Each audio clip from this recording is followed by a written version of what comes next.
Why rappers resent Eminem. Eminem came up in hip hop during a time when personality didn't matter as much as talent did. I'm not saying he isn't talented, but if he wasn't brought out under Dr. Dre, one of hip hop's most respected and accomplished producers, would he have had the personality to win the hearts of fans around the world? Or would his talent alone have been enough to send him to the top? That's definitely a question for today's musical climate because we're definitely not questioning his impact in rap.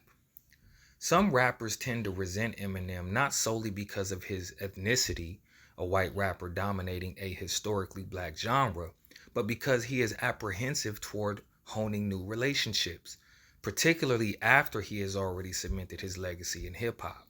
Here is what Joyner Lucas had to say about it. Think about all the basketball players who idolized Michael Jordan and Kobe Bryant. All the basketball players who still get to enjoy imparted wisdom from the likes of Magic Johnson and Kareem Abdul-Jabbar.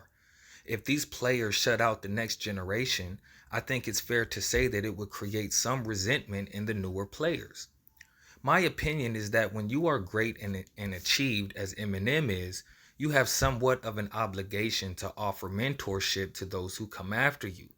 Imagine going to the zoo and not being able to hear the lion roar, or when you attend a game with your favorite sports team and your favorite player sits out. It's disappointing. Now, to be clear, Eminem doesn't owe anybody anything.